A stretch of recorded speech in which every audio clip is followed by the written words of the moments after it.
¿Te has puesto a pensar en cómo vas a vivir cuando te jubiles?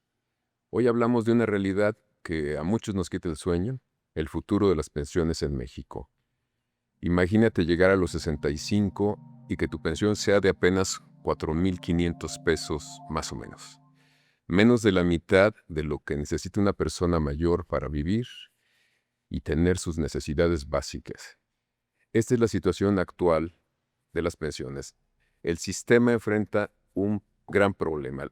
Más de la mitad de los trabajadores son informales, no cotizan, la tasa de envejecimiento crece y los ahorros en las Afores no alcanzan. La reforma del 2020 trató de mejorar las cosas, pero los expertos nos dicen que no es suficiente. Muchos jóvenes podrían jubilarse con una pensión francamente insuficiente. Este no es solo un número en un estado de cuenta, es la calidad de vida de muchísimas personas y de muchos jóvenes en el futuro. ¿Estamos a tiempo de cambiar el rumbo? ¿Se puede? Esto es El Pulso de la Jornada. Recuerde que puede seguirnos en todas las redes sociales como @lajornadaonline y en Instagram y TikTok como @lajornadapodcast. Yo soy Javier Aranda Luna y me da mucho gusto que nos acompañen un periodista y un reportero que conocen muy bien de estos temas. Roberto González Amador y Braulio Carvajal. Gracias por estar aquí. ¿Y por dónde empezamos? Gracias, Javier, por la invitación. Como lo has descrito con bastante precisión el tema, porque efectivamente no es solo hablar de números, de presupuestos, de partidas. Estamos hablando o se habla cuando nos referimos a pensiones, hablamos de personas que dieron toda su vida, que trabajaron toda su vida, y que, como efectivamente lo mencionas, en su gran mayoría enfrentan un futuro incierto en la parte económica, ¿no? Así es. Porque es para esa mitad de la población activa que labora o que obtiene su ingreso en la economía informal, pues su alternativa inmediata es seguir trabajando hasta que se pueda. Así es. En fin, eh, no sé, me gustaría plantear el tema desde esta perspectiva. Cuando nos referimos a una pensión es eh, mientras estamos en posibilidad de trabajar, estamos, mi yo del presente está enviando dinero a mi yo del futuro, ¿no? Claro, así es. O sea, hoy estamos enviando dinero al futuro para que cuando llegue el momento en que nos pensionemos, ¿no? Que en México es aproximadamente la edad legal es a los 65 años, por ahí más o menos, tengamos recursos disponibles para solventar nuestras necesidades en los siguientes años, en un momento en que, como sabemos, la expectativa de vida se ha ido alargando, ¿no?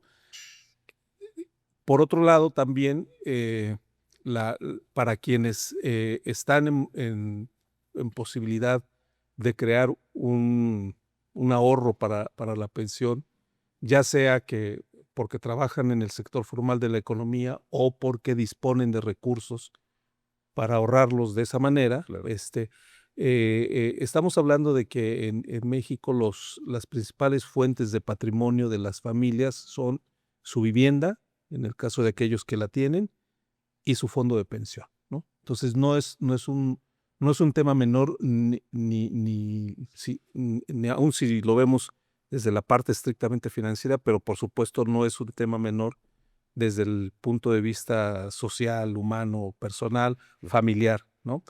Eh, de una manera natural, cuando una persona llega a la edad de retiro, es probable que sus necesidades económicas no disminuyan respecto de cuando se encontraba laborando, sino que incluso aumenten. Por cuestiones de salud. Por cuestiones de salud, exactamente, ¿no? Que se convierte en uno de los gastos más relevantes, no solo para la cuestión de la atención médica, probablemente en algunos casos seguro porque se requerirá una alimentación especial, porque se requerirán medicamentos, porque se requerirán cuidados, Así es. en fin, ¿no? Oye, se acaba el patrimonio, si te cae la Exactamente, enfermedad, exactamente, ¿no? Entonces, si estamos hablando por eso digo, estamos enviando dinero al futuro, ¿no? Y la pregunta es si el sistema, o si todo está organizado de una manera tal en que ese envío de dinero al futuro sea suficiente. Y me parece que ahí es donde entramos al tema bueno, pues Braulio ha trabajado con una gran amplitud y profundidad en las páginas del periódico. Acabo de revelar que estoy cerca de la jubilación al decir las páginas del periódico por eso lo estás leyendo con más interés. cuando ahora ya todo el mundo se mueve en el universo digital. Pero bueno, entonces ese es el tema, digamos. Yo propongo a todas las personas que nos ven y nos escuchan que lo veamos así, ¿no? Mientras podemos, es decir, mientras trabajamos, enviamos dinero hacia el futuro para que se puedan satisfacer nuestras necesidades cuando dejemos de laborar, ya sea por una decisión, ¿no? Decidimos pasarnos a retiro, o porque nuestra situación de salud no nos permita seguir desempeñando las actividades actuales, ¿no? Entonces es eso, y ese dinero debe cubrir nuestras necesidades. Lo básico. Ese es, digamos, es un tema complejo, pero creo que eso lo resume. Braulio, tú que has dado seguimiento y efectivamente pues, los lectores de la jornada se pueden dar cuenta muy fácilmente, porque te has metido a las pensiones en serio, ¿cuáles son los focos rojos que debemos atender para que ahora sí que no nos reviente el sistema de pensiones en México? Claro, gracias Javier. Evidentemente, como lo han planteado, ¿no? Estamos en un momento crítico para el sistema de pensiones mexicano. Bueno, diría no solo mexicano, sino en el mundo, ¿no? Es un problema que no solo es de México, es de Bueno que gran parte del mundo, ¿no? Tenemos un sistema realmente muy complejo.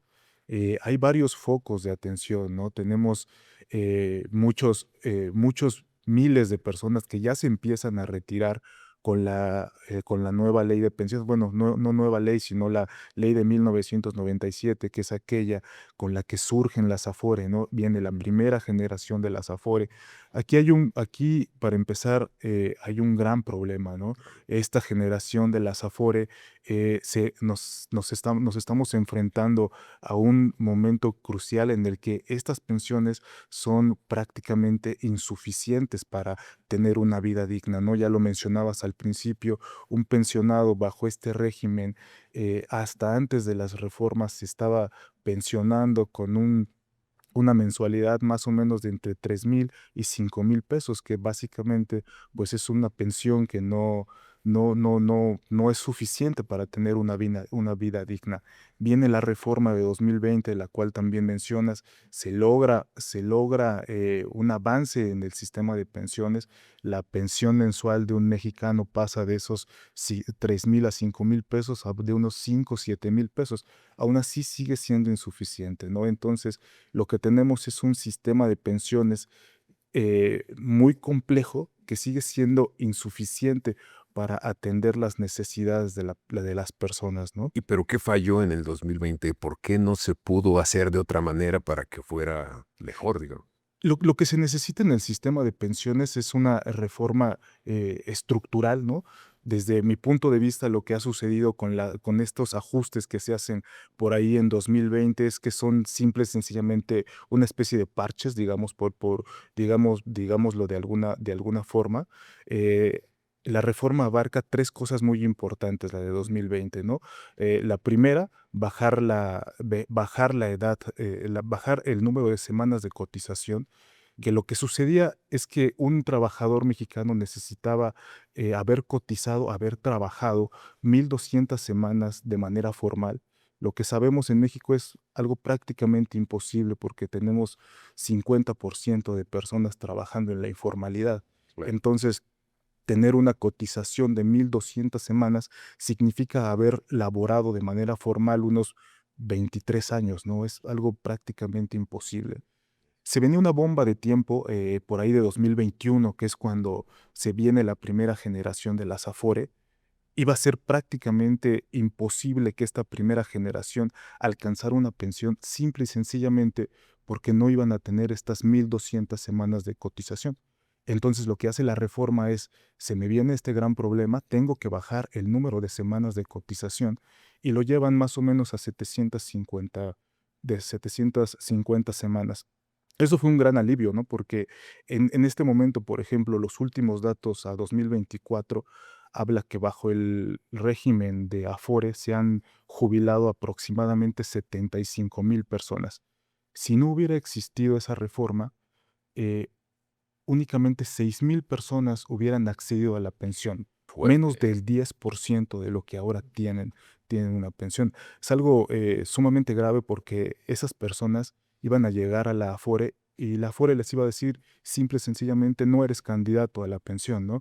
Iba a ser una negativa de pensión, les iban a dar sus pocos ahorros que tuvieran Pero es y una bomba de tiempo, Roberto, totalmente. exacto, ¿no? Entonces, lo que se hizo con esta reforma, que es bajar las semanas de cotización, se gana un poco de tiempo, ¿no? Porque ahora, pues ya no, ya son más personas las que pueden acceder a esa pensión.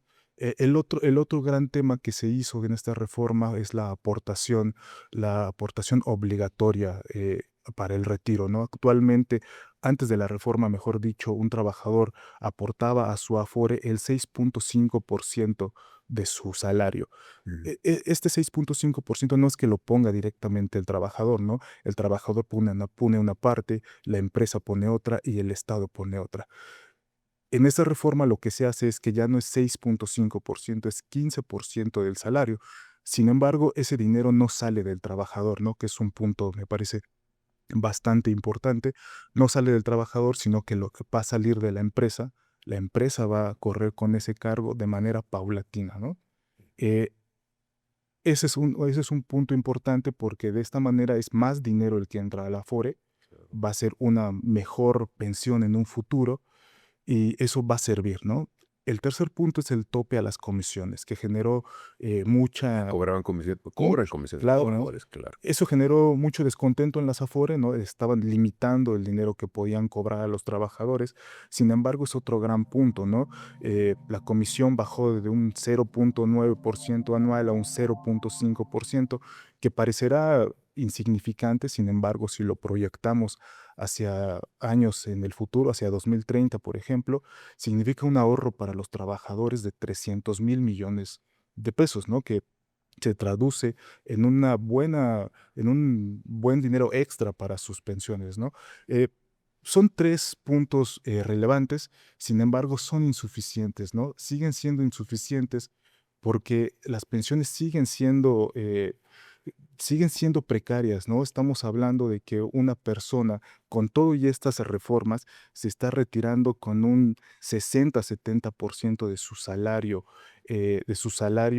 su último salario, Mm. cuando si nos vamos a la reforma a los pensionados antes de 1997, tenemos reformas que corren a cargo del Estado que equivalen a 100% del trabajador, ¿no? Entonces, también un tema importante, pues son estas desigualdades que hay, ¿no? Hay pensionados de un tipo, hay pensionados del otro, de otros, pensionados que tienen muy buenas pensiones, otros que son los que comenzamos a trabajar después de 1997, donde si de por sí el futuro pensionario en México es complicado, para toda esta generación Afore es sumamente complicada, ¿no? Oye, Roberto, Braulio acaba de decir algo bastante interesante que tiene que ver con que hay distintos tipos de pensiones. Sí. ¿Cómo llegamos a este sistema tan desigual? Porque hay pensionados, por ejemplo, de la CFE o de Pemex, que ganan una fortuna.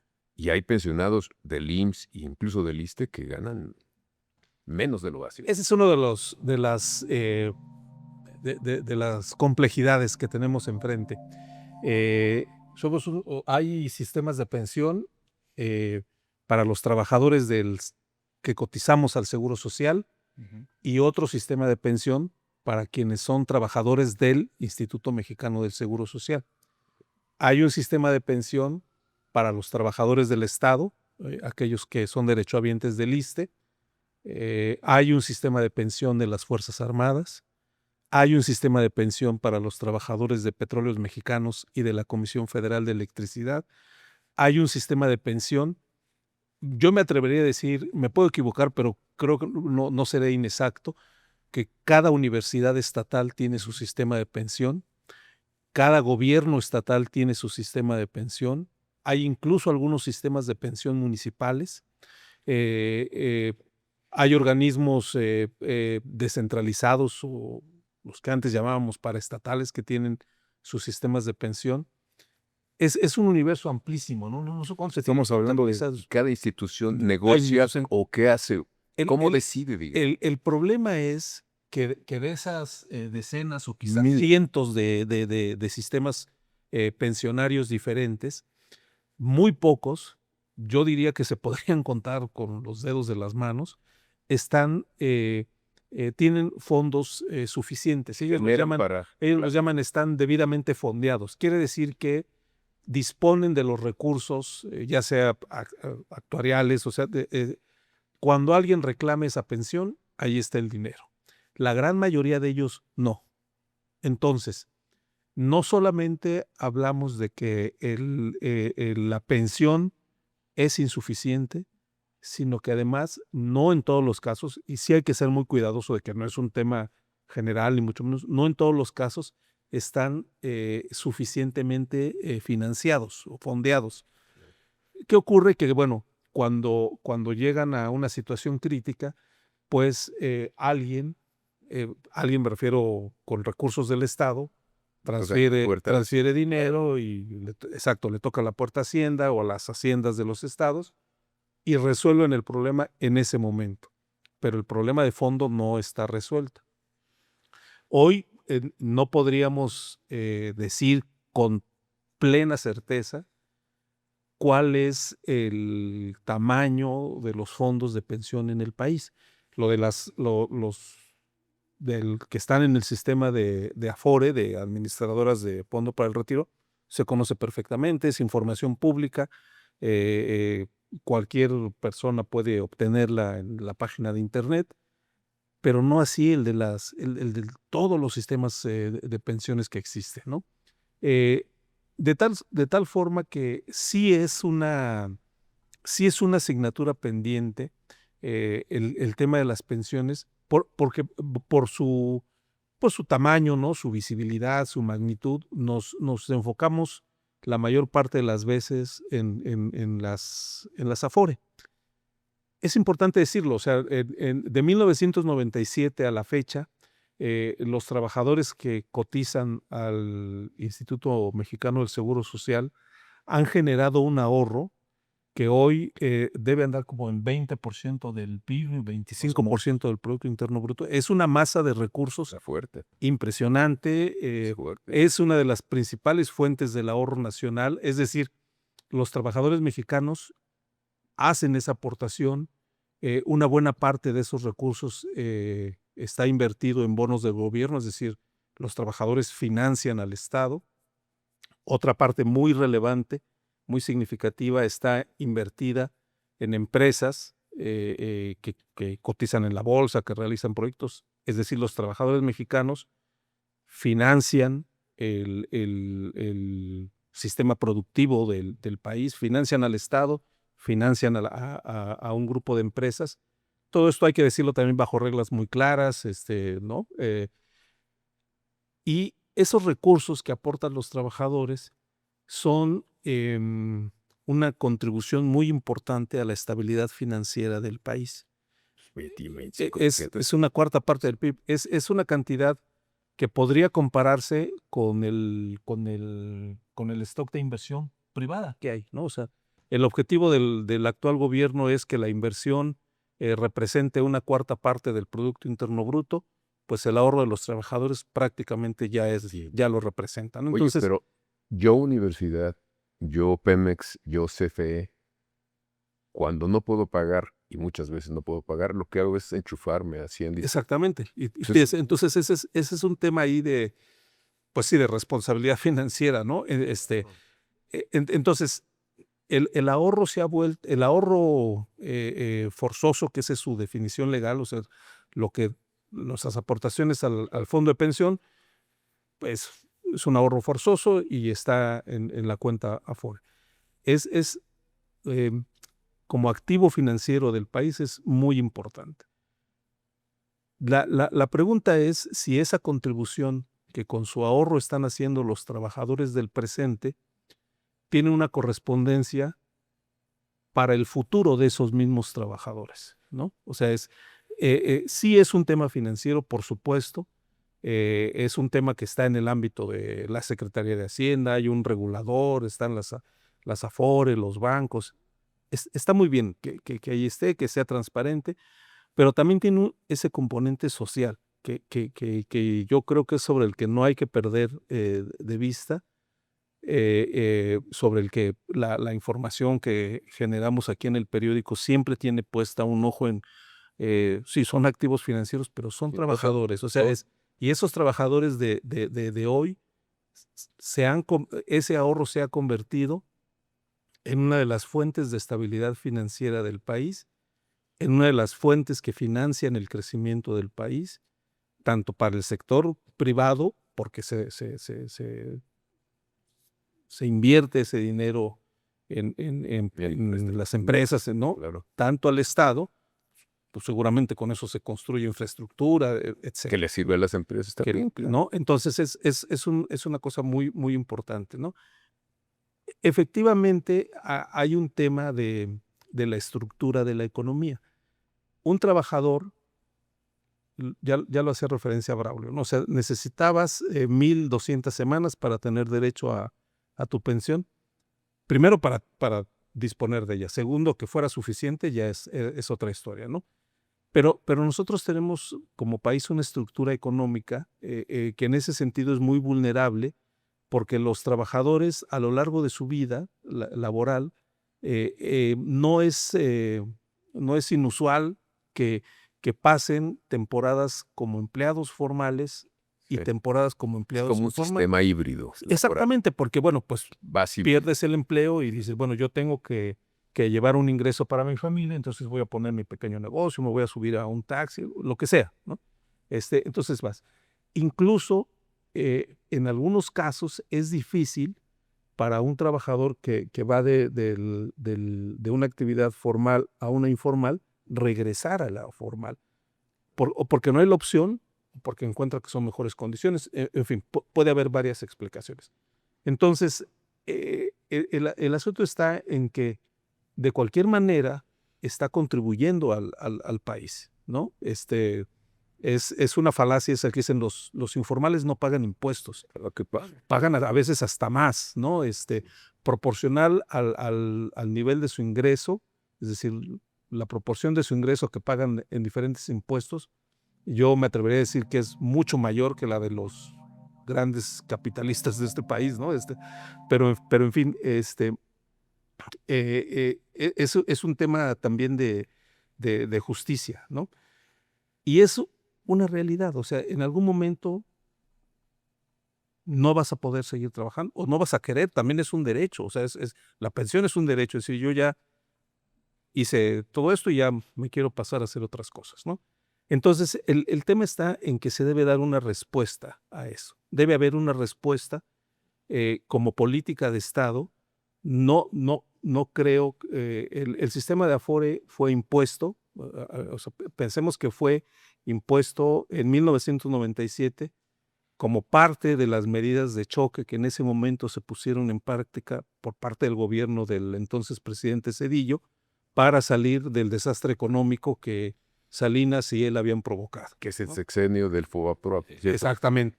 Roberto González Amador, pues nos dejaste así con muchas cosas en la cabeza, pero también con una certeza. Es en el sexenio de Zedillo, para enfrentar, digamos, un colapso financiero o económico fuerte, en donde se instrumentan las Afores, por un lado, Correcto. y se rescata al sistema bancario con el famoso FOBAPROA. Sí, Cambió de nombre para lavarle la cara un rato. exactamente, sí. El argumento en aquella ocasión fue que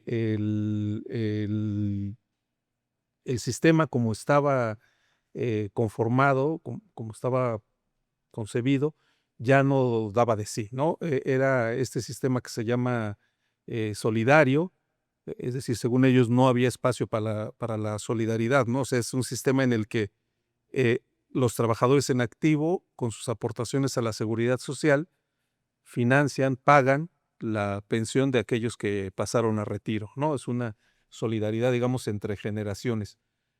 Obviamente hay un factor demográfico que no se puede ocultar, ¿no? O sea, ¿cuántos trabajadores hay en activo por cada trabajador jubilado?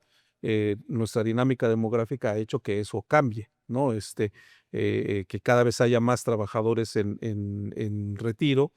eh, eh, entonces, esa es una realidad que no debe soslayarse, o sea, tampoco es cuestión de entrar en demagogia, ¿no? O sea, esa es una realidad. El punto está en que si la solución fue la mejor para quién, ¿no? La mejor para los trabajadores definitivamente no la fue. No en el momento y a largo plazo. Y a largo mediano, plazo mucho menos. tampoco, ¿no? O sea, yo recuerdo bien que en las páginas de La Jornada se hicieron varios trabajos, hubo varios artículos de opinión que documentaban que esas pensiones que se iban a generar con el sistema de administradoras privadas iban a ser totalmente insuficientes. En su momento, los funcionarios del sistema financiero de entonces cuestionaban mucho lo que se decía en nuestras páginas, pero no, bueno, y no solo nosotros, o sea, muchos más, también. El tiempo demostró que efectivamente ese sistema no era benéfico para los trabajadores. Le quitó una presión a las finanzas públicas, le transfirió un gran negocio al sistema financiero privado, convirtió un derecho en un activo financiero. Claro. En fin, eso ya está. Y de hecho, pues ahora sigue siendo una enorme carga, ¿no? Tú tienes algunos datos, hiciste una nota hace poco, ¿no? Sí, bueno, lo que representa, bueno, ese es las pensiones antes de 1997, que es lo que comenta Robert Long, que eran las famosas pensiones de beneficio contribuido, en el que el Estado era el que era el que ponía gran parte del financiamiento para estas. Estas todavía continúan pagándose, ¿no? Porque hay una generación de transición que todavía puede elegir entre jubilarse con la con la reforma del 97 o con la vieja pensión del 74. Obviamente la mayoría pues elige el antiguo régimen, ¿no? Porque es mucho Digamos, no mejor. son malos mexicanos. Exacto, ¿no? Es un derecho, ¿no? Es un derecho social. El punto es que estas pensiones se están pagando actualmente y representan una carga fiscal bastante elevada, ¿no? Los últimos datos de la Secretaría de Hacienda nos dicen que en esas pensiones que son las de beneficio contribuido, solo en 2025 se pagaron 1.6 billones de pesos, ¿no? Para ponerlo en contexto, esto es más o menos 18% de lo que es el gasto total de México, o por ahí del 23-24% lo que es el gasto programable, ¿no? Es decir, ese gasto que esté etiquetado, ese gasto que ya se sabe en qué se va a gastar, ¿no? Entonces, estamos hablando que Gasto público. gasto público, estamos más o menos, o sea, para ponerlo en un contexto, es 1 de cada 4 pesos de gasto público del gobierno se va a pensiones, ¿no? 1 de cada 4 pesos, ¿no? Es bastante, y este problema se ha ido empeorando año tras año, ¿no? Yo recuerdo, no sé, las primeras notas que hacía al respecto, hablábamos que decíamos, ¿no? 1 de cada 6 pesos se va, luego 1 de cada 5 pesos se va para pensiones, ahora es 1 de cada 4, ¿no? Entonces pasa el tiempo y este problema se sigue agravando. Para ponerlo en contexto también, por ahí del 2010, más o menos México, bueno, el gasto en pensiones era más o menos de 300.000 millones de pesos, una cifra elevada, pero si nos vamos a la cifra actual, significa que ha crecido más de 5 veces el gasto en pensiones, ¿no? Entonces es una pequeña bomba de tiempo para el sistema, para las finanzas públicas del país. Y ojo, no, nadie está diciendo que no se tengan que pagar, ¿no? se tienen que pagar, es un beneficio social, es un derecho al que se adquiere. Sin embargo, el problema es que en algún punto las finanzas públicas no van a alcanzar para Claro. pagar eso, ¿no? Exacto. Pero, ¿qué se puede hacer? ¿Qué tendríamos que hacer para, digamos, no seguir pateando el bote y dejarle a la administración que venga a ver si le revienta o no? Porque algo tenemos que hacer y también hay otra realidad, y es que las mujeres, hay una cosa de género fuerte Claro. en materia de pensiones también. Ellas reciben menos que los hombres. Sí, claro. Sí, ahí hay una desigualdad significativa, ¿no? Como en muchos otros, como en muchos otros terrenos. Eh, Creo que como en varios otros campos, el, eh, es necesario, eh, pues digamos, eh, el problema está identificado. Ujú.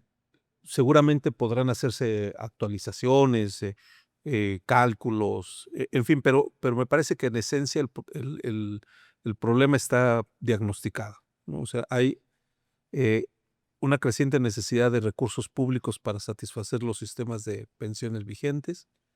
Hay un universo amplísimo, no del todo determinado de la gran, de un sistema de pensiones heterogéneo, ¿no? Que no conocemos, no sabemos muy bien qué representa cada uno, ¿no? Entonces, sabemos que las, que las pensiones para aquel universo de trabajadores que está dentro del sistema van a ser insuficientes, ya lo sabemos.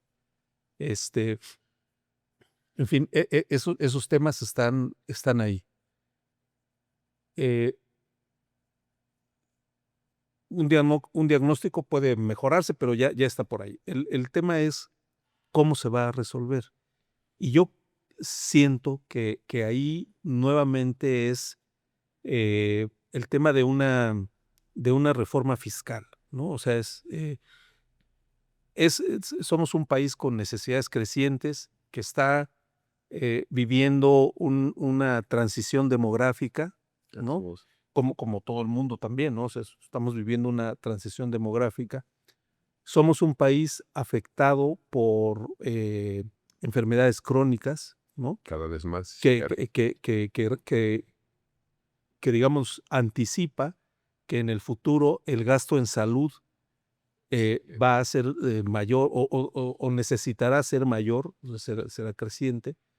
Ese gasto en salud, en muy buena medida, tendrá que ver con la población en retiro, ¿no? Claro. Por enfermedades como diabetes, obesidad, o sea, eso ya, digamos, se sabe, ¿no? Entonces es en, no esperar a que, como menciona Braulio, esas minas que están ahí sembradas, alguien las pise y estallen, ¿no? Sino ir perfilando cómo atender esa situación. Es un sistema que no ha funcionado, ¿no, Roberto? Porque yo veo otros casos del mundo y tienen problemas casi similares Sí, en muchas zonas, en España, en muchas zonas, Sudamérica. en España, bueno, en algunos países de Europa, eh, eh, las contribuciones que hoy se hacen al sistema de pensión, y es algo que los grupos de ultraderecha no se niegan a ver, aunque lo tienen delante de los ojos.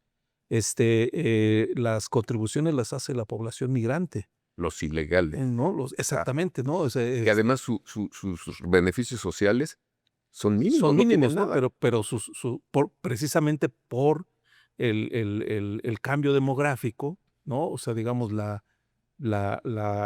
fuerza nueva, pues Migra- está en la Los migración. originales son tan Exactamente, viejos ya. Los exactamente. que están Entonces, jubilados. aquí me parece que algunos pasos se han dado. No sé si la decisión política mire en esa dirección o se haya vuelto complementaria con el paso del tiempo, pero se han creado o tenemos ya, ¿no?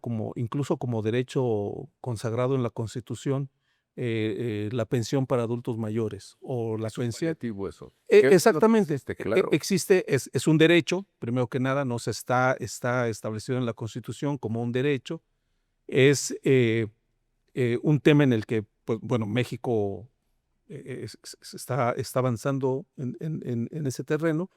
Es una discusión que existe en el mundo, ¿no? O sea, si los estados deben garantizar no solo una pensión, se habla incluso de un ingreso mínimo, ¿no? O sea, que digas, tú por ser ciudadano de este estado tienes derecho a un ingreso de tal a partir de tal edad, ¿no?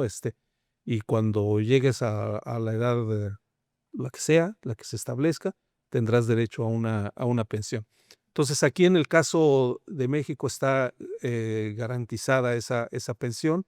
Hay algunas otras, digamos, que podría ser como un subsistema, ¿no? Para mujeres, para personas con alguna eh, discapacidad, ¿no? En fin, eso está bien, y está muy bien y ojalá se fortalezca y ojalá la hacienda pública disponga de los recursos para financiarla en el tiempo, eso está muy bien. Pero me parece que es importante que una persona, eh, eh, que un joven de hoy, o sea, sepa que dispondrá de esos derechos en el futuro, son sus derechos, está bien, deben preservarse, deben blindarse, ¿no? De cualquier cuestión política, pero también me parece que es relevante que sepa Que no le va a alcanzar. que su rendimiento, sí, y que su trabajo le va a dar por sí mismo para que él tenga una pensión suficiente, digna en el futuro, ¿no? Pero si hay tantos intereses políticos porque llegan gobiernos, se van y todos quitan y ponen, pues yo creo que algo que debemos asimilar los ciudadanos comunes es que tenemos que tener una especie de ahorro de uno mismo para prepararse para lo que viene también, porque no va a ser suficiente. Las cosas económicas están cambiando muy rápidamente, hay presiones internas y externas en todos los países. Absolutamente, sí. Entonces, ¿qué puede hacer uno? O sea, yo creo que la única cosa más o menos viable es esa. También el punto es, ¿puedo ahorrar con lo que estoy ganando? Esa es una pregunta que yo creo que no, digo, no sé, pues, pero cada quien sabrá cuál es su situación. Creo que es una población mínima la que puede hacer. Exactamente, sí. Sí, y el propio sistema de Afore abre esa posibilidad, ¿no? O sea, hay una parte que es, como comentábamos hace rato, es un ahorro forzoso. O sea, ese es sí o sí se tiene que realizar bajo el esquema que mencionaba Braulio de una aportación tan trabajador, empleador y Estado, con porcentajes muy definidos. eh, y existe la posibilidad del ahorro voluntario, del cual se puede disponer, que tiene la ventaja de que es un ahorro que será beneficiado con las tasas de rendimiento que tiene el ahorro obligatorio, que no son nada malas. En fin, pero también nuestra realidad me parece que no da mucho para que, o no toda la gente está en posibilidad de ahorrar, ¿no? Eso pues cada familia lo sabrá, ¿no? Pero luego sí la situación es muy apretada y apenas vas saliendo, ¿no? O te metes a la informalidad. Exactamente. Tienes un trabajo que te da muy poco y con prestaciones pequeñas, pero empiezas a meterte a Exacto. la economía informal para generar más y tener lo mínimo, lo básico para ti, ¿no? Exactamente. Tú mencionaste, y ya lo has mencionado en otras ocasiones, que se necesita una reforma financiera. ¿En qué consiste o qué es, así como en blanco y negro para que entendamos? En aumentar por vías absolutamente legales, claras, transparentes, previsibles, las fuentes de recursos para el Estado, ¿no? O sea, esta es una, también no es algo que esté en el vacío, es una discusión global, ¿no? Hay incluso en el seno de organizaciones como la Organización para la Cooperación y el Desarrollo Económicos, la OCDE, hay un grupo de trabajo sobre el tema que pues obviamente enfrenta presiones, ¿no? Recientemente emitió una resolución a la cual se opuso Estados Unidos, por ejemplo, que no la suscribió. Hay otros grupos, tanto donde participan gobiernos como donde participan organizaciones académicas, sociales, organismos financieros internacionales que están buscando o impulsando que haya una nueva forma de imposición global, de tributación global, bajo ese supuesto de que no todo mundo paga de manera equitativa, ¿no? O sea, los impuestos son impuestos y deben ser proporcionales a tu ingreso. O sea, en México la Constitución define muy bien qué son los impuestos y por qué los debemos pagar, aunque haya gente que se resiste hasta el por último muchos años. minuto, ¿no? Pero luego les hacen descuento. Ya quisiera yo Exactamente, que ¿no? pusiera el 35%. Entonces es eso, ¿no? O sea, es eh, eh, que, que todos paguemos en la misma proporción de los ingresos que obtenemos, ¿no? Y nuestro sistema en México todavía tiene muchos huecos, ¿no? Muchos huecos. Braulio, seguramente tú has contrastado, digamos, el sistema de pensiones que tenemos aquí con otros de fuera. ¿Tiene que ver mucho con que se pagan más impuestos en otros países? No creo que vaya del todo por ese sentido. Obviamente, el hecho de que se haya llevado esta contribución obligatoria del trabajador del 6.5% al 15% tiene que ver con eso, porque en muchos países es lo que el trabajador contribuye, sí es verdad, pero no creo que tenga que ver mucho con ese sentido, ¿no? En México todavía tenemos un bono, digamos, que es bastante importante respecto a otros países. Estas grandes crisis que estamos viendo en muchos países del mundo tienen que ver con la demografía de su población, es decir, ya hay países donde hay más adultos mayores que jóvenes trabajando. En México, afortunadamente, todavía esa pirámide todavía no está así, todavía hay más jóvenes trabajando respecto a los adultos mayores, adultos mayores, perdón. Esto significa que todavía tenemos un espacio, ¿no? Un espacio en el que todavía va a seguir habiendo más ingresos para seguir financiando esas pensiones del futuro. Sin embargo, el tiempo se comienza a acabar, ¿no? Hay muchos estudios en los que marcan diferentes fechas, ¿no? Por ejemplo, el primer punto crítico era precisamente 2020-2021, en el que se venía la primera ola de jubilación con el esquema Afore, ¿no? Con estas reformas se logra patear un poco el bote hacia adelante, pero todavía vienen los problemas. El siguiente gran punto o gran año lo tenemos entre 2030 y 2035, que es cuando todos los jubilados o el pico de jubilados de la reforma de la ley del 74 es cuando más jubilados va a haber, ¿no? Entonces ahí se viene una gran presión para las finanzas públicas. Estamos hablando que si hoy las pensiones representan más o menos el 7% del Producto Interno Bruto, para esa fecha estiman que se va a ir al 10% del Producto Interno Bruto, ¿no? Ese es el siguiente gran punto. El siguiente gran punto es 2050, ¿no? Ahí es donde se viene el punto más crítico para las pensiones en México. Digamos, todavía faltan muchos años, pero pues ya lo tenemos básicamente a la vuelta de la esquina, ¿no? Entonces, O sea, sí, muchos, pero se van en un suspiro. O sea, exacto, ¿no? Ya vamos. 2030 mencionas, 2030 es dentro de 4 años. Exacto. O sea, cuando acabe cuando tengamos el siguiente mundial. Entonces el punto es comenzar a hacer algo desde ahora, ¿no? Y ya no más parches, ¿no? Porque, pues sí, son cosas que funcionan, sí, que ayudan, sí, pero el sistema de pensiones necesita una reforma integral, ¿no? Una reforma que abarque todo, que abarque muchas cosas, ¿no? Para empezar, pues, no hay una fórmula mágica y por eso, pues, no hay actualmente una reforma. Pero para empezar se tiene que unificar todo esto, ¿no? Hay miles. Pensiones de Exacto, diferentes. ¿no? Tenemos 1000 esquemas de pensiones, hay que unificarlo, ¿no? Que no haya estos esquemas de élite de las que hablas, ¿no? Eh, eh, Hay jubilados de Pemex, de CFE, del mismo Banco de México, que llegan a tener pensiones de $500,000 de pesos cuando un pensionado con la ley Afore se pensiona con 5,000 pesos, ¿no? Entonces, estas desproporciones hay que eliminarlas de alguna forma, ¿no? Hacia allá debe ir una reforma integral, estructural, que ponga en el centro al trabajador, porque la reforma del 97 lo que hizo fue castigar al trabajador, ¿no? Entonces, pues se necesita volver a ponerlo en el centro, ver por el trabajador y no ver por otros intereses. Sin duda alguna.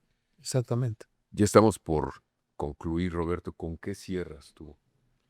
No, me parece que lo dice muy bien Braulio, ¿no? O sea, no se necesita ir a fondo, y ir a fondo implica aumentar los recursos disponibles para financiar los siguientes años. O sea, en realidad, eh, para pues, todos los jóvenes que escuchan este podcast, ¿no? O sea, llegamos a pensar que el futuro es algo que está muy lejos, ¿no?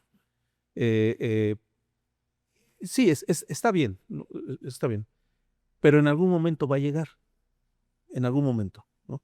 Así sientas que fue rápido, que tardó mucho, no importa. En algún momento va a llegar y en ese momento, digo, es una obviedad, pero no hay forma de regresarse, ¿no? O sea, lo que no hiciste ya no se puede, hay que hacerlo. Entonces, antes de que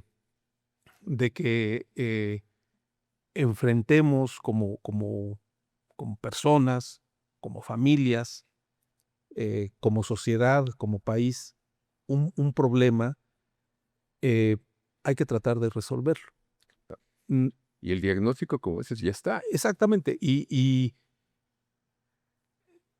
dice Braulio, es que tenemos un punto crítico en 2030. Faltan 4 años. Tenemos un punto crítico en 2050. Pues faltan 24. Sí, bueno, dentro de 24 años a ver qué hacemos, ¿no? Si no lo hacemos hoy, Nos va a salir más caro. va a salir más caro.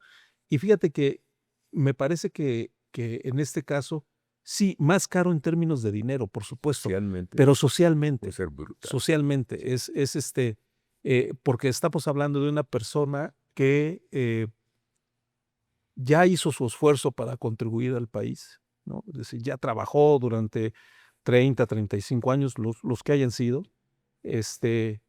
y que probablemente, no en todos los casos, porque pues ahora hay pues, las condiciones en las que la mayoría de las personas llega a las edades de jubilación son muy diferentes de las de hace años, entonces con más salud, con más vigor, etcétera, pero pues en unas condiciones en que ya tienes derecho a otras cosas, ¿no? Entonces como lo menciona Braulio, no parches, ¿no? O sea, tomar el tema eh, insisto, es una obviedad, pero vamos a envejecer, o sea, eso no hay remedio, ¿no? Entonces hay que tomar el tema, hay que resolverlo, y yo creo que ese es un punto importante. La reforma del 97 se hizo de espaldas a los trabajadores, fue una decisión absolutamente cupular, que no se pensó para beneficiar a los trabajadores, fue una transferencia de negocio al sistema financiero privado. El Estado se deshizo de una obligación, por la razón que sea, o sea, quienes defienden esa reforma tendrán muchos argumentos, varios de ellos sonarán muy, muy válidos, pero el punto es que el trabajador perdió. En la reforma de 2020, 2021, fue también una decisión cupular, con liderazgos en la parte sindical cuestionados. No fue en beneficio o sea, no se tomó a los trabajadores como el centro, ¿no? Todavía hay hoy una discusión si las pensiones se tienen que actualizar con el salario mínimo o con la famosa UMA, ¿no? Sí. En nuestra sección de cartas de los lectores, en el Correo Ilustrado tenemos cada rato jubilados que se quejan de esa situación. Entonces, no parches y tomar en cuenta a los trabajadores. tomar en cuenta a los trabajadores, sino hacerla con estos liderazgos cuestionados, ¿no? Absolutamente. Pues algo más que nos quieras compartir, Braulio. No, nada más como a manera de conclusión, ¿no? Hace 10 años ya íbamos tarde en una reforma al sistema, hoy vamos 10 años más tarde. eh, Ahí yo veo dos bombas de tiempo, ¿no? La primera es la fiscal, obviamente en algún momento no va a alcanzar para pagar estas pensiones, y la segunda es precisamente la bomba de tiempo social, ¿no? Porque en el momento en el que no haya dinero para pagar estas pensiones, pues se viene una crisis social, ¿no? Entonces es momento de actuar ya. Pues muchísimas gracias. Nos dejan con muchas Gracias, Javier. preguntas, con muchas certezas también de lo que tenemos que hacer como sociedad, como gobierno, como ciudadanos de este país. Y pues gracias por habernos compartido. No, gracias por la invitación. Gracias, muchas Y gracias. gracias a ustedes por habernos acompañado aquí